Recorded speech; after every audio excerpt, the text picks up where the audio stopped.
Sungai Musi menjadi denyut nadi kehidupan warga Palembang, Sumatera Selatan.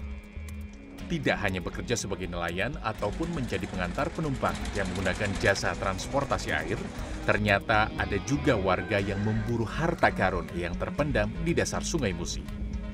Asmadi salah satunya. Pria 25 tahun ini adalah seorang penyelam tradisional dari Pulau Kemarau yang terletak di Sungai Musi.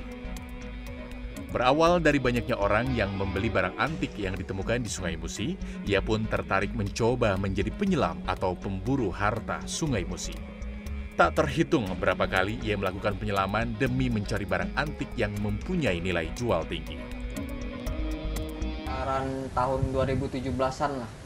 Jadi karena saya kadang setiap hari melihat banyak orang yang suka datang ke sini kan untuk membeli barang-barang antik ini, jadi saya coba-coba lihat, wah ternyata asik juga kalau ini tahu sejarahnya dan tahu latar belakang dari barang-barang temuan ini kan.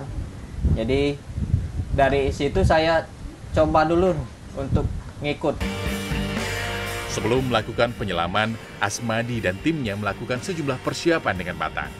Perahu yang memuat mesin penyedot pasir dan mesin kompresor harus dipastikan benar-benar berfungsi dengan baik. Kemudian persiapan logistik yakni membawa bekal makanan, roti, kopi, dan air minum. Semua dimuat ke dalam perahu ketek. Kalau untuk sistem kerja, biasanya itu kalau satu perahu itu bisa terdiri dari 4 sampai 7 orang. Jadi sebelum untuk berangkat itu harus ada penyelamnya dulu yang paling penting. Jadi untuk lokasi dia secara random, tapi kita melihat yang tempat-tempatnya ada bekas sejarahnya di situ. Mesin kompresor dan mesin penyedot pasir langsung dinyalakan. Salah seorang penyelam kemudian bersiap melakukan penyelaman. Setelah mengganti pakaian, ia pun mengenakan masker yang terhubung ke kompresor melalui selang.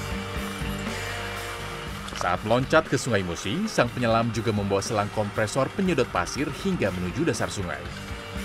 Untuk menyelam yang pasti untuk memahami dulu kedalaman tempat yang akan diselami, jadi kita harus melakukan teknik biasa, teknik penyelaman yaitu ekualisasi, yaitu penyesuaian tekanan, jadi supaya tidak gendang telinga kita tidak sakit dan kita juga tidak pusing.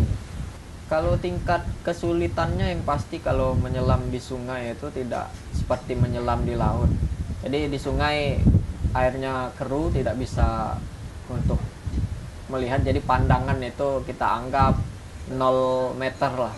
Jadi kita itu harus bisa membaca situasi di bawah. Jadi sebelum kita turun, kita itu harus meraba-raba dulu di sekeliling lokasi. Jadi melakukan pemetaan dengan indera peraba. Selang pompa penyedot pasir diarahkan ke dasar sungai-sungai untuk menyedot material dasar sungai. Sembari mengarahkan mulut selang ke dasar sungai dengan satu tangan, tangan yang satu lagi meraba permukaan untuk menahan bila ada benda yang cukup besar membentur mulut selang yang terbuat dari logam. Tak jarang, 3 atau 4 barang antik ditemukan dalam satu kali muncul ke permukaan. Sedotan material sungai disaring ke kawat penyaring, kemudian dipilah-pilah. Batu-batu kecil dan material tak berguna langsung dibuang kembali ke sungai. Sedangkan pasirnya akan mengendap pada alas kaki yang dipasang berlapis di papan penyaring tersebut. Sementara itu, di perahu sejumlah kru juga sibuk dengan tugasnya masing-masing. Ada yang menjaga selang kompresor hingga memberikan kode tertentu kepada penyelam. Dalam satu kali penyelaman bisa memakan waktu 1 hingga 2 jam. Kalau kejadian yang tidak mengenakan itu sudah pasti sering kadang. Misalnya kita kan tidak menggunakan oksigen tapi menggunakan mesin kompresor. Jadi terkadang mesinnya mati, jadi tidak ada suplai udara dari mesin itu. Jadi kita harus bisa mungkin untuk cepat lagi naik ke permukaan. Terkadang juga kita lagi menyedot di bawah itu tanahnya longsor. Tak jarang, selain barang-barang antik atau kuno yang ditemukan, para penyelam ini juga bisa menemukan butiran emas. Hasil perburuan hari itu akan dibagi rata ke semua kru. Selanjutnya, barang-barang yang ditemukan akan dijual. Daya tarik menjadi pemburu harta karun Sungai Musi memang memikat banyak pemuda Pulau Kemarau. Udah kegiatan sehari-hari, apa tuh nyari kerjaan lain susah kan kalau di darat kan, kalau di sini kan mungkin hasilnya lumayan. Namanya kalau badan terasa nggak enak di bawah, nggak usah nyelam. Selain menyelam, kini Asmadi juga lebih mengintensifkan diri menjadi kolektor barang antik. Ya, yang pertama karena kita suka petualangan, jadi seru melakukan aktivitas penyelaman ini, apalagi yang berbau-bau harta karun lah. Itu sangat mengasihkan, apalagi kita bisa tahu sejarah dan latar belakang benda-benda yang kita temui itu. Jadi itu sangat ibaratnya menjanjikan.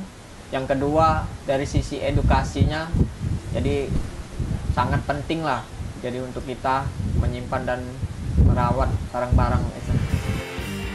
Asmadi bermimpi mendirikan museum Musi Tresur yang berdiri di pinggiran Pulau Kemarau.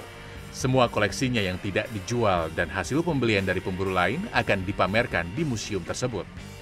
Hal itu bertujuan sebagai edukasi kepada masyarakat sekaligus menjadikan Pulau Kemarau sebagai destinasi wisata. Dono Purwanto, Beni Apriyadi, Palembang, Sumatera Selatan.